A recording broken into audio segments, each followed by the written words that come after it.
Assalamualaikum warahmatullahi wabarakatuh. Bagaimana kabarnya hari ini? Semoga kalian semua dalam keadaan sehat walafiat. Nah, pada hari ini kita masih membahas tentang surat lamaran kerja. Dan minggu kemarin saya sudah menugaskan kalian untuk membuat sebuah lamaran pekerjaan. Kita akan bahas kembali. Langsung saja. Yang pertama, kita menuliskan tempat dan tanggal pembuatan surat. Untuk tempat dan tanggal pembuatan surat, kita tempatkan di pojok kanan atas dan tanpa diakhiri dengan tanda baca titik. Nah, untuk penulisan tempat itu sendiri, misalnya ya, ibu yang akan mendaftar. Ibu berasal dari Wanarja. Jadi ibu itu menuliskan nama kecamatan yaitu Wanarja, 17 Agustus 2021. Nah, beda lagi kalau kalian akan mendaftar ke luar kota atau misalnya ke Bandung, ke Jakarta. Jadi nama yang kita tulis itu nama kabupaten, karena nama kecamatan seperti misalnya Wanarja atau Lakbok pastinya sudah tidak terjangkau lagi di kota Bandung atau kota Jakarta, seperti itu. Nah, kita masuk ke perihal dan lampiran. Dalam perihal kita menuliskan tentang surat tersebut, tentang surat lamaran kerja. Nah, dalam lampiran kita menuliskan berapa banyak yang kita akan lampirkan. Contohnya 5 lembar. Nah, dalam penulisan lampiran, jangan sampai kita melampirkan 5 lembar tapi yang ditulis hanya 2 lembar. Seperti itu. Nah, selanjutnya yaitu alamat surat atau alamat yang dituju. Untuk siapa surat tersebut? Nah, untuk Kepala SMA Negeri 1 Lakbok. Nah, jadi langsung yang terhormat, Kepala SMA Negeri 1 Lakbok. Tidak menggunakan kata kepada. Kata kepada itu dibuang ya, jangan sampai ditulis kepada yang terhormat. Seperti itu, jangan sampai. Nah, untuk alamat Jalan Raya Lakbok 23 Ciamis. Untuk kata jalan di sini jangan disingkat menjadi JLN atau jalan atau JL.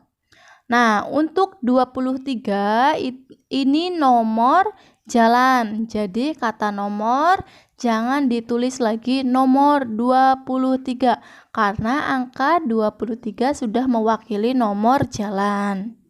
Nah, selanjutnya yaitu masuk ke salam pembuka dengan hormat. Diakhiri dengan tanda baca koma. Selanjutnya, alinea pembuka. Nah, dalam alinea pembuka kita menuliskan lowongan pekerjaan ini kita dapat dari sebuah iklan atau inisiatif sendiri, misalnya dari sebuah iklan. Setelah membaca iklan yang dimuat dalam harian Kompas tanggal 16 Agustus tahun 2021 yang isinya menyatakan bahwa SMA Negeri 1 Lakbok membutuhkan staf tata usaha. Berkenaan dengan hal tersebut, saya yang bertanda tangan di bawah ini. Nah, ini kalau sesuai dengan iklan. Kalau misalnya kita itu inisiatif sendiri, langsung saja saya yang bertanda tangan di bawah ini. Seperti itu. Nah, untuk penulisan identitas. Nah, untuk penulisan nama, tempat tanggal lahir, jenis kelamin, agama, pendidikan terakhir, alamat, dan nomor telepon atau nomor HP. Nah, itu menggunakan huruf kecil semua. Tidak boleh diawali dengan huruf kapital. Seperti itu. Sampai sini paham ya? Dan nama Afifah Nurrohmah diakhiri dengan tanda titik koma. Nah, dan paling akhir diakhiri dengan tanda titik. Untuk di nomor telepon itu tanda titik. Selanjutnya, berdasarkan hal di atas. Nah, jangan salah nih. Kata di atas kebanyakan masih digabung menjadi seperti ini. Seharusnya dipisah ya. Saya yang bermaksud melamar pekerjaan untuk menjadi staf tata usaha di sekolah yang Bapak atau Ibu pimpin. Sebagai bahan pertimbangan saya lampirkan. Nah, ini yang tadi kita tulis. Berapa banyak lampiran? Ada 5 ya.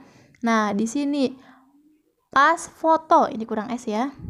Pas foto. Jangan dipisah untuk penulisan pas foto. Seperti ini. Diakhiri dengan tanda baca titik koma. Nah, selanjutnya fotokopi. Penulisan fotokopi itu bukan fotocopi, tapi fotokopi KTP. Selanjutnya fotokopi ijazah, fotokopi transkrip. Nah, masih ada yang menuliskan transkrip.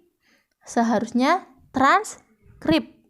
Nah, selanjutnya daftar riwayat hidup diakhiri dengan tanda baca titik.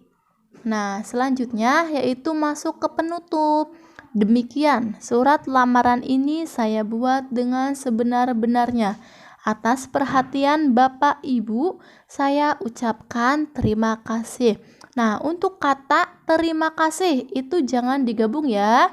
Jangan seperti ini, tapi harus dipisah. Kenapa harus dipisah?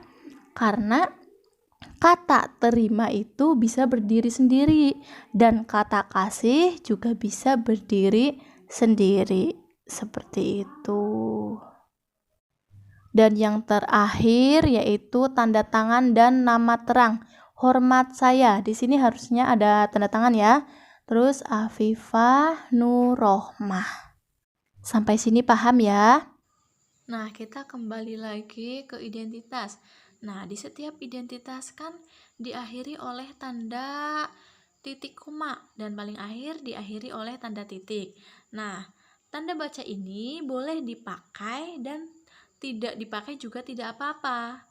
Tapi kalau tidak dipakai pada berdasarkan. Nah, ini kalimat awalnya harus kecil jika tidak diakhiri oleh tanda titik dan tidak menggunakan paragraf. Tapi kalau kita menggunakan tanda baca titik koma dan tanda titik berdasarkan, B-nya baru kapital. Seperti itu. Sampai sini paham ya? Terkecuali untuk yang lampiran.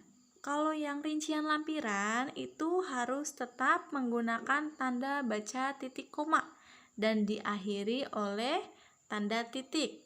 Karena selanjutnya yaitu sistematikanya bagian penutup. Jadi sudah beda lagi.